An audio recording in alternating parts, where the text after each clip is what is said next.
अस्सलाम वालेकुम मेरे दोस्त। रुको, आंखें बंद करो।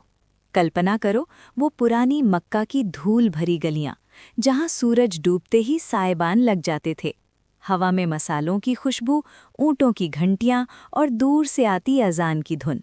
लेकिन आज की ये कहानी सूरज की नहीं, चांद की है। चांदनी रात की, जब तारे गवाह बने एक ऐसे फैसले के जो खून की नदियां बहा सकता था मगर बहाई नहीं। ये कहानी है एक जवान आदमी की, जिसकी आंखों में शांति थी, हाथों में हिकमत और दिल में अल्लाह का नूर। नाम मोहम्मद। वो अमीन, भरोसेमंद। अभी नबी नहीं बने थे, लेकिन मक्का का हर सरदार जानता था, अगर कोई सच्चाई की तलवार चला सकता है तो वो।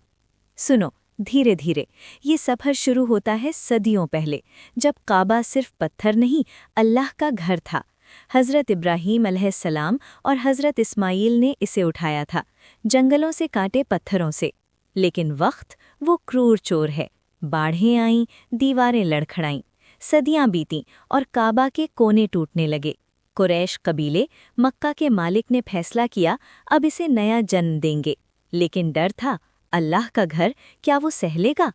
कल्पना करो वो सुबह, मक्का की पहाड़ियां लाल हो रही हैं सूरज की किरणों से। कुरैश के सरदार इकट्ठे हो चुके हैं, अबू जहल जैसी सख्त नज़रें, अबू सुफियान की चालाक मुस्कान और बाकी कबीले वाले, जिनके गर्व ऊंचे थे जैसे सफ़ा मरवा की चोटियां। हम बनाएंगे, बोले वो, हर कबीला अपना हिस्सा देगा। पैसे, मजदूर, पत्थर। उत्साह था मगर सावधानी भी। उन्होंने काबा को धीरे धीरे तोड़ा, ऊपरी हिस्से गिराए, लेकिन जब नींव पहुंचे, वो हज़रत इब्राहीम की नींव, हाथ थरथराने लगे। रुको, चिल्लाया एक बूढ़ा शेख, ये अल्लाह के पत्थर हैं, इन्हें छुआ भी नहीं जा सकता। सब सहमत हो गए।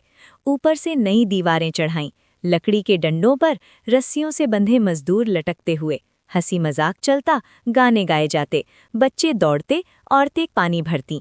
मक्का एक बड़ा सा उत्सव लग रहा था।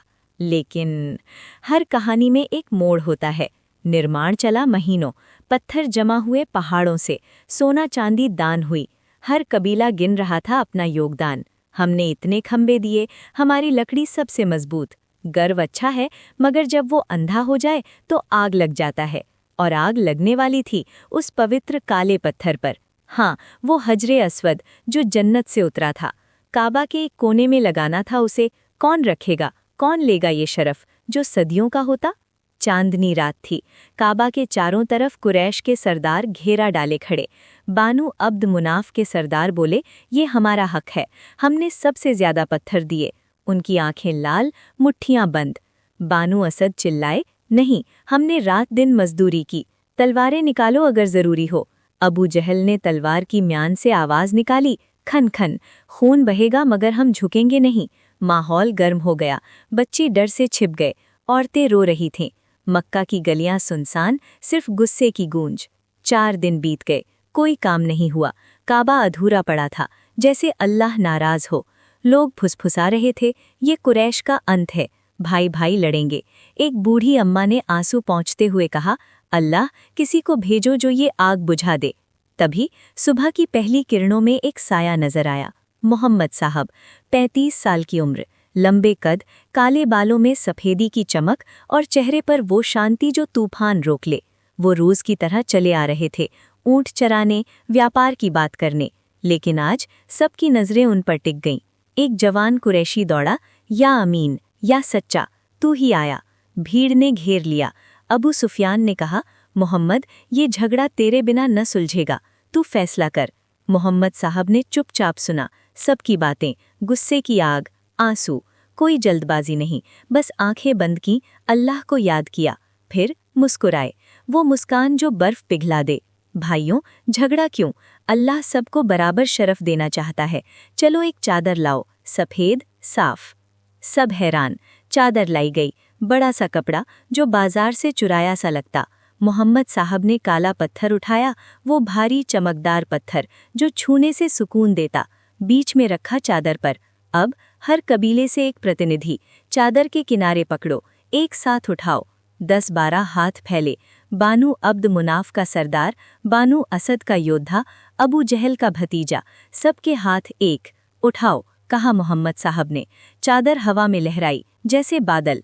पत्थर ऊपर चढ़ा धीरे धीरे, बिना लड़ाई के। काबा की ऊंचाई पर पहुंचे। सब सांसें थम गईं। फिर मोहम्मद साहब ने हाथ बढ़ाया। अब मुझे दो। उन्होंने पत्थर लिया, कोमलता से, जैसे कोई माँ बच्चे को गोद में ले। जगह पर लगाया और बोले, देखो, अल्लाह ने हर कबीले को शरफ दिया, ये हम सबका है। भीड़ फटी, गले मिले, आंसू बहाए। अल्लाहु अकबर की सदा गूंजी। अबू जहल ने भी सिर झुकाया। काबा का निर्माण चला, बिना एक बूंद खून के। मक्का फिर हंसी से भर गया। मेरे दोस्त, ये सिर्फ पत्थर की कहानी नहीं है। ये बताती है कि गुस्सा आग है, जलाती है सबको, मगर विजडम वो पानी है जो बुझा देता है। मोहम्मद साहब ने क्या किया? न किसी का पक्ष लिया, न तलवार उठाई, बस फेयरनेस का रास्ता दिखाया, सबको बराबर।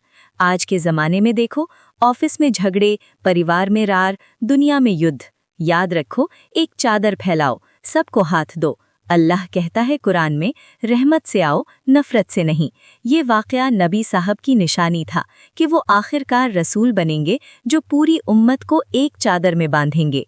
अब सोचो, अगर तुम्हारी जिंदगी में ऐसा झगड़ा आए तो क्या करोगे? मुस्कुराओगे? हाथ बढ़ाओगे? अल्लाह हमें ऐसी हिकमत दे। आमीन।